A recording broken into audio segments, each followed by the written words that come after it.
होई वही जो राम रचित रखा। ये कहावत नहीं है, ये चरितार्थ है। होगा वही जो राम जी ने चाह रखा है, एक स्लोगन है। और किसी ने ऐसे ही नहीं बना दिया इसे, ये युगों युगों तक से होता आया। एक बार की एक कहानी मैं सुनाता हूँ कि ये एक व्यक्ति नाव में जाता है और उस नाव में सैकड़ों लोग होते हैं। और नाव जाते जाते अचानक रास्ते में पानी के बीचों बीच पहुंचती है और इतने तेज आंधी आती है कि वो पलट जाती है। सारे के सारे लोग डूब जाते हैं, लेकिन जिसकी मैं जिक्र कर रहा हूँ वो बच जाता है और टापू में पहुंचता है किसी तरह। और वहां जाने के बाद देखता दूर दूर तक कोई नहीं है। अब वो सोचता है कि यार इससे अच्छा तो मर ही जाता। लेकिन जब वो मरने को सोचता है ना, पानी में कुछ छलांग लगाता है, फिर वो बच के आ जाता है और बोलता है नहीं, मरना ज्यादा कठिन है सरवाइव करने के।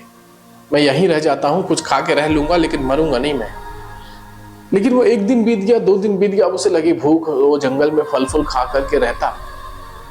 फिर इसे समझ में नहीं आया, फिर ये गाली देने लगा, अरे भगवान तुमने मेरे साथ में ऐसा क्यों किया, मुझे यहाँ क्यों फंसा दिया। कहीं भी हम लोग 1 घंटा 2 घंटा वेट करते हैं तो हमें भी ऐसा लगता है, लेकिन उसके साथ में तो हफ्ता भर निकलने वाले थे।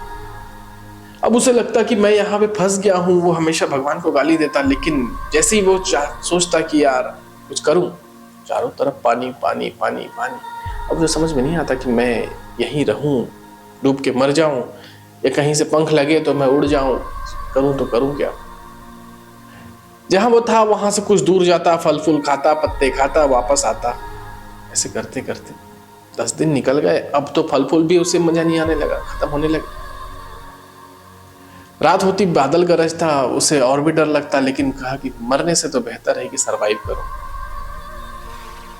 एक बार ऐसे दिन में गया फल फूल लेने, बोला कि कुछ तो खा के रहना होगा। बादल गरजी, झोपड़ी जल गई उसकी। उसने एक झोपड़ी बनाया हुआ था रहने के लिए डाल पत्तों से। अब वो वापस आया और फिर से लगा प्रवचन देने की, भगवान ये क्या, किस गुनाह की सजा दे रहे हो मुझे, मैंने ऐसा क्या कर दिया है कि मुझे पहले टापू पे छोड़ देते हो और जब मैं मरने लगता हूँ तो मरने भी नहीं देते हो, मैं रहता हूँ तो मेरा घर भी जल जाता है, मैं करूँ तो करूँ क्या। और चुपचाप ऐसे ही चिल्लाते, रोते, गाते, बिलखते, गालियां देते हुए वो सो जाता है। कुछ लोग आते हैं और उसे जगाते हैं और उसे लगता है मैं कोई सपना देख रहा हूँ, फिर से सोने का करता है कि मैं तो सोया हुआ हूँ। वो लोग कहते हैं अरे भाई साहब उठो, अगर आपको यहाँ से निकलना है तो। अरे ये किसने बोला। अब उसे लगता है कि तो सही में मुझे कोई लेने आया है। बोला अरे आप कैसे आए यहाँ। बोला कल रात में तुमने धुआं किया था ना, जो झोपड़ी जला करके, हमें वहां से पता चला कि यहाँ कोई फंसा हुआ है, तभी तो आग लगी है। इसे पूरी बातें समझ में आ गई कि मैं ऐसे ही गाली दे रहा था यार, कहानी तो कहीं और अटकी थी मेरी। तो होगा तो वही जो ईश्वर ने चाहा है।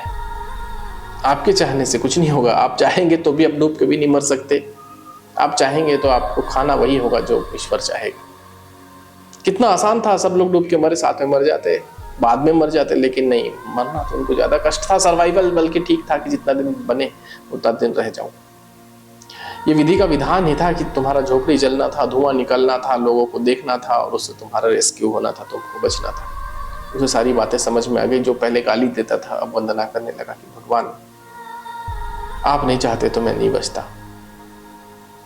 तो ये कहानी इसलिए था कि लोग समझते हैं ना कि नहीं, मैं जो हूँ मैं ही हूँ, मैं ही सब कुछ हूँ। तो ऐसा होता नहीं है। आप होता वही है जो ऊपर वाला चाहता है, आप करते वही है जो ऊपर वाला आपसे करवाता है। दोस्तों वीडियो पसंद आया होगा ना, तो आप लाइक करना, फॉलो करना और सब्सक्राइब करना हमारे चैनल को। हम लोग ऐसी वीडियोस लाते रहेंगे और शेयर करिए अपने दोस्तों के साथ में, जिन्हें लगता है कि थोड़ी सी मोटिवेट करने से उनका काम बन सकता है। मिलेंगे फिर से अगले वीडियो में, तक के लिए जय हिंद।